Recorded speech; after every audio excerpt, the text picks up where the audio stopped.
Are you ready? I'm Vin. I'm Sori. And this is King Nothing Metallica. King Nothing by the band Metallica. We didn't do this already, did we? No, I don't think we did. Okay, King Nothing. It sounds familiar. Well, now I'm going to check. You have it loaded up in the queue. I'm assuming that you checked before. I didn't check. I thought I should check, but I felt so sick and so tired I decided not to check. Yeah, I'm sick and tired too. I think we're sick and tired of different things. Yeah. Nope, we didn't do it. Alright. So, King Nothing by Metallica! Alright. Alright. If you guys are interested in political stuff, political commentary, check out Middle America with Vin and Sori. For timely, I know, I don't like to political say that because you commentary. say it so fast and people are like, what? When have people ever said what? Your own brother did. He said, what are you saying at the beginning of For the video? timely, topical, political commentary. Yeah. Down. Middle America, Vin and Sori. Alright, ready? What are we looking at here?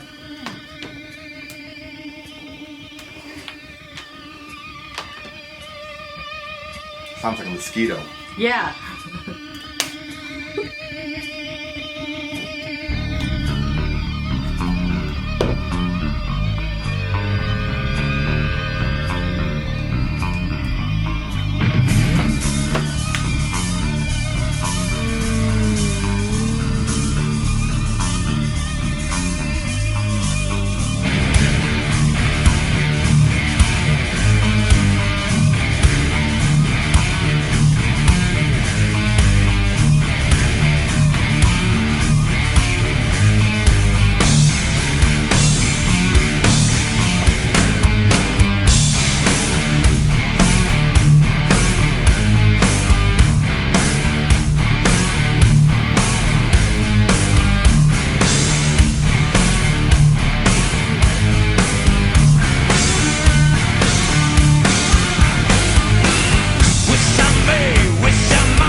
Never Neverland. Yeah, that's The Lost Boys, Peter Pan? No, No. Neverland is that. No, they got that song. Take my hand off the Neverland. Oh, So I think it was like that. oh, okay. That was. I forgot the name. That was a little bit funny. It's to gonna me. bother me until I figure out that.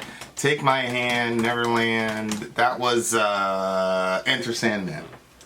Enter Sand. That riff sounds like a riff that was used. Neverland is an imaginary utopian place or situation. I thought Neverland was the place. Yeah, right there. I'm right. No, I didn't Where say Peter that you're. Pan, Tinkerbell, Lost I didn't Boys. say that you're wrong. What I'm saying is, I think it's a reference to the previous. Probably. It's the previous record. Because they Probably. said, "Take my hand off the," and that was. Yeah. I'm pretty sure the Black Album came out before this record,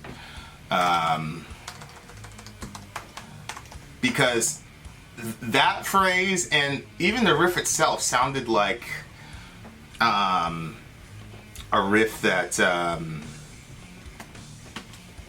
That was on the Black Album record. See right here. So Metallica, that's the Black Album, was released in 91, and then Load was released in 96, which I'm pretty sure, yeah. So the last record before this had Take My Hand Off to Never Neverland. But the riff sounds like, I forgot the name of that song. It's of Wolf and Man. Look, okay, so I'm gonna play this riff for you, and you see it sounds very, very similar, I think, or maybe it doesn't. Hold on, let's see. But I was like, man, that sounds a lot like the Wolf and Man riff. I'll tell you a thing. Look, War Ensemble's doing pretty good. Good. I was making some really whack thumbnails. You should listen to this one next.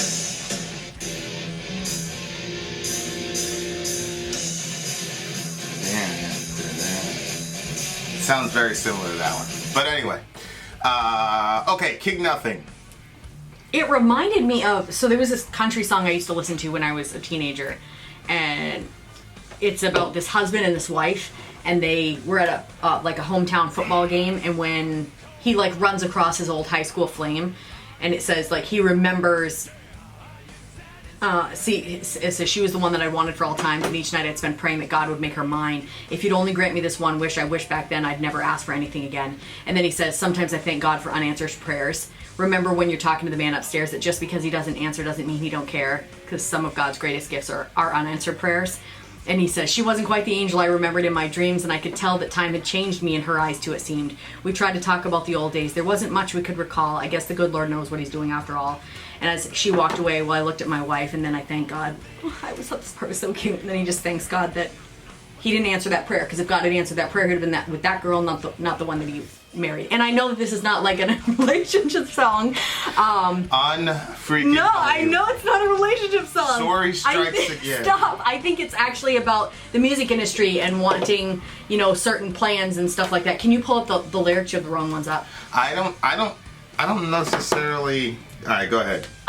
Dig for gold, dig for fame. You got to make a name. Are you pacified? And then like finding that it's not what you thought it was going to be. Like everything crashes down around you. Blah blah blah. But he keeps saying, like, he actually does the wish. He goes with the wish angle. And I actually remember, this will surprise you, I actually forgot about this. So I was like a praying person. I was like a praying child, as far back as I can remember. But then like I remember kind of hitting kind of like a little mini crisis of faith when I remember people saying like, how do you know that your religion is the right religion? And then I started thinking a lot about it, and I started thinking, oh, that's true. Like maybe if I was born somewhere else, then I would be a Buddhist, or I would be I would be into Islam. Like, how do I know that this religion, of course I think this religion's right. It's the one I was born into. Right. Like, how convenient. Right.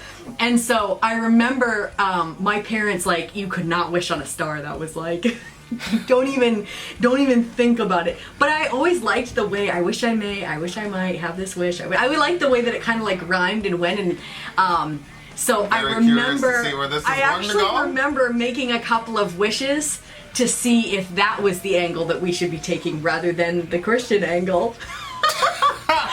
The wishes didn't come true, and Actually, one of them was it was about a relationship. I wish that I would get in this relationship with this guy, Greg Began. Okay. And then I wish that I would bump into him at the festival that was that night. And you did? I actually did bump into him, but it was right after my cousin took I don't know what, he was like a pyro. He had these matches in his pocket and he lit the flame and then he blew it out, and right after he blew it out, he stuck it right on my lip. It was like, I didn't even have a chance to react. My lip blew right up. It was all blistered and disgusting looking. And I'm like, and now I made that wish to see Greg Began. And of course, we saw him, but I hid my face and walked away because my lip was all disgusting. And I didn't want him to think I had some version of herpes. What? Yeah, because I didn't want him to think it was like a cold sore or something. Okay. I was like 12 too. It was so embarrassing. Anyway, I was really mad at my cousin, but what was I gonna do? I think somebody should have smacked him for that. Yeah. But nothing happened. You're the only thing ever in my life where I'm like, oh, that would be great. And it actually turned out that way. So, kudos to me. I'm not sure if this is necessarily about the music industry in specific as much as it's about the human experience in particular, because Just in general? yeah, because it's about, you know, doing whatever you can do, sacrificing all that to get the crown, but then the sacrifices you made to get that crown, whatever it is it worth the lyrics are up there. Is it worth it because of what you've lost? I don't think that's relegated only to the music industry.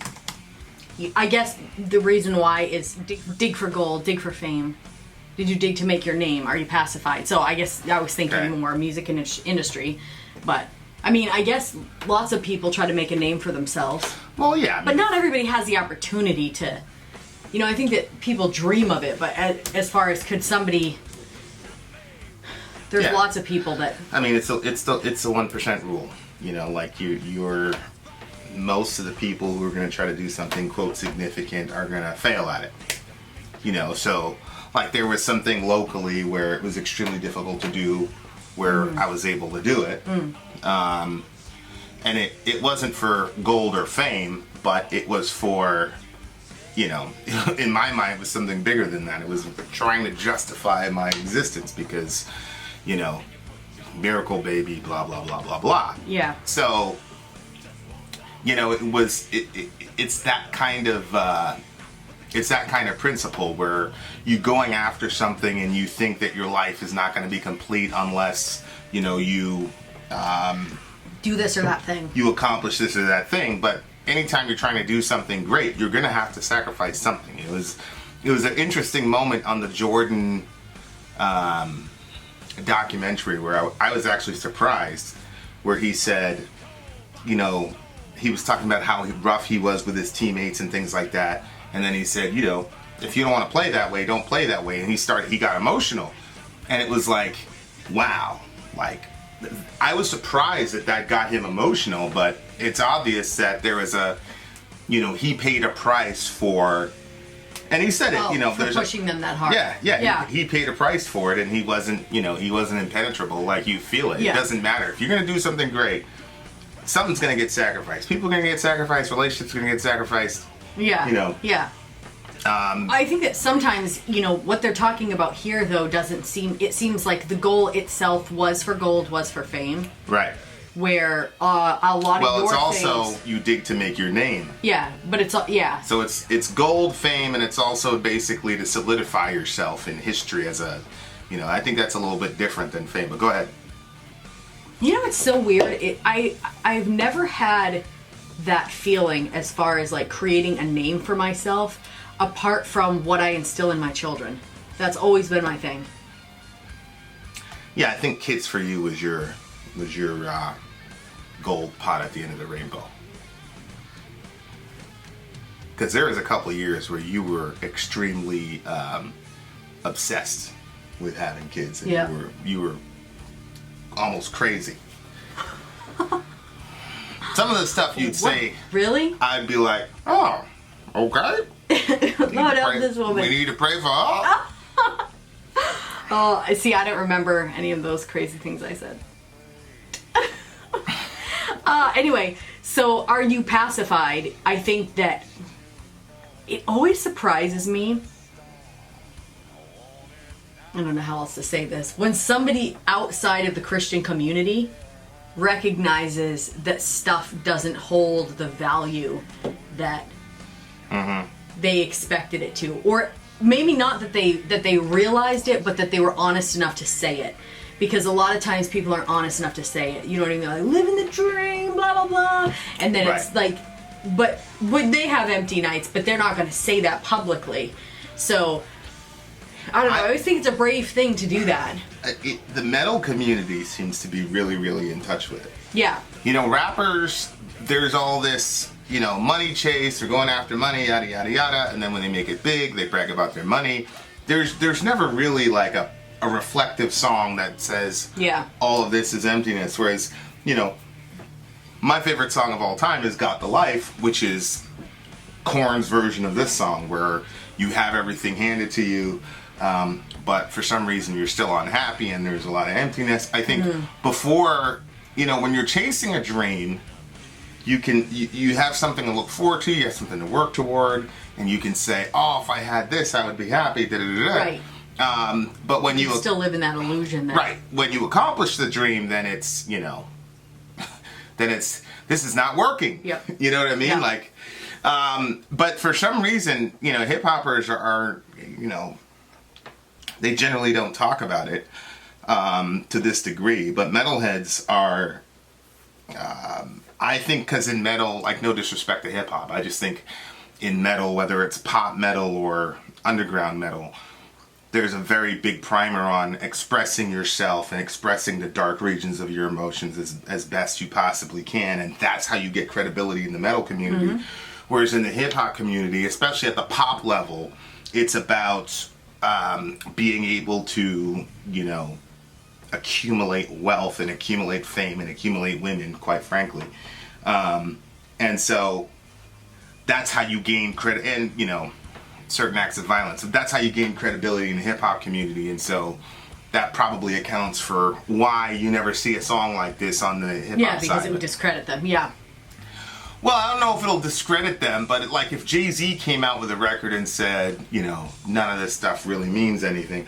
Like in the last record that Jay-Z did, it was a completely different type of Jay-Z record, and he took a more, like, older brother, almost uncle, father approach when he was talking about, like, he would say things like, get good credit, you know, stop putting all your money on Instagram, you know, invest it, which is sort of a contrary, you know, opinion, but it's not talking about like the existential ramifications of having all that money and not being happy. On the other hand, he's married to Beyonce and they've got kids, so maybe he is completely fulfilled.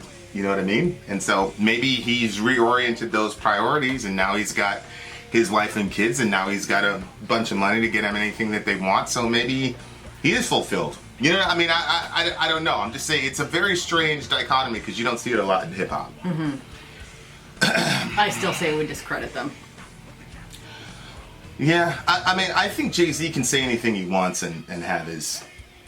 and people would respect it. I mean, like, he went out and dissed. I mean, if you think about it, he went out and dissed. Sorry, my mom's watching the baby. Oh, okay. He dissed a lot of these guys for flashing their money on camera and things like that. And people were like, yeah, that's true. But he was like one of the first guys to do it. But he didn't receive any backlash. People were like, oh, yeah, we got to stop flashing money on Instagram. So Jay-Z's kind of got a golden ticket. He can do whatever he wants. But like I said, maybe he doesn't feel emptiness at all. And, you know, I don't think this is true for every rich person. Abraham was rich. He didn't walk around saying he was empty. Yeah, but Abraham had his soul satisfied. His spirit. Yeah, I think Jay can have, I mean, I don't know where Jay is spiritually, but I don't look at him as a guy who's empty because of materialism. I think that, you know, finding a wife and having a bunch of kids will That's true. I don't know why he cheated on her. Well, he's satisfied. Well, I mean, again, that's to me that's an oversimplistic way of looking at things. I mean, I think that he was, and I think that him having that experience and then almost losing her actually heightens the value of her and not screwing that up again, especially because she gave him a second chance. So things aren't that simple. I know they're that simple for you, but you know they're. Which it depends on the guy. If you would actually think things through, you'd probably understand him a little bit better. But go ahead. Sometimes the guy will disrespect the girl more because she's stuck around. That's also true, but I don't think that that's what's happening in their relationship.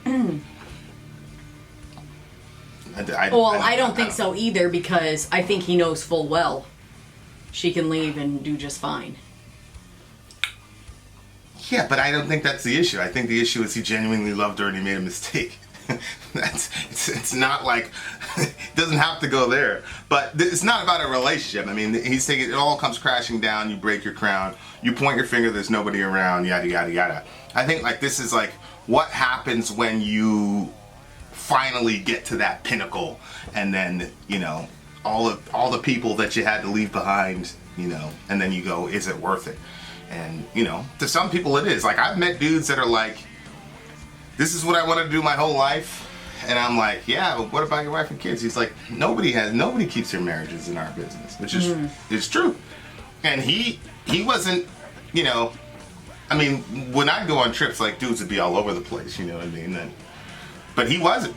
He was just, this was it. He was dedicated to it. And that was that's what he was cheating on his wife with, was the work. And he was I've seen dudes cheat on their wives, and I've also seen this guy, and I don't really see much different as far as like the attitude. The attitude's the same. The attitude was the same. It was like, man, she's a bother, blah, blah, blah, blah. Like, we'd all get calls afterwards, after we had, you know, you had 3 or 4 minutes or whatever, and he wouldn't even call her. He would take that time and look at, you know, stuff to, you know, yada, yada, yada. It's like, we're going to a briefing and shout out to D. Tomaso. We're going to a meeting in 10 minutes. We're going to look at all this stuff. What do you need to look at it for? Man, just call her. No, he just didn't. He almost resented her. It was weird. It's a weird thing. But, wow. And they're still together. So. Did you make a phone call? Me? No, but for different reasons. The person wouldn't even have picked up, so. So there's no reason to waste to burn my phone call on that. So, because he'd be like, well, why are you here? Because we're in the same room, and I wanted to say, I wish the person would pick up, you loser. So, you know, but he just. And the funny thing is, mine didn't work out, and he's still with her. So what can you? I don't know. What can you say? I don't know. It's just. That's how it is. Interesting. Shout out to the big homie. He's still around doing his thing. But, yeah, I don't know. I mean, lyrically, I think it was pretty repetitive. Kind of just went the same thing over and over. But I almost didn't have a problem with it. First of all, I loved when he was, where was it? Ooh. I think it's Where's Your Crown, King Nothing. When he got to that part, I really liked the way that he did that vocally. Yeah, that's a good line. Yeah. Very provocative. Yeah, it really is.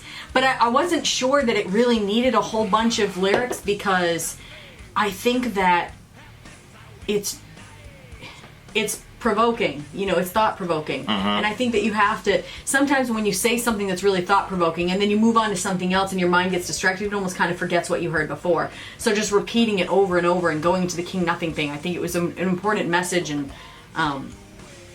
I don't know, I thought it was well done. I really liked the sound of it. But this didn't sound like typical Metallica, did it? Well, it sounded like Black Album era Metallica. Like I said, it sounded like, in my mind, a little bit of similarities between Wolf and Man, I think, is the name of the Black Album song. I liked it. Yeah. You were kind of bored with it?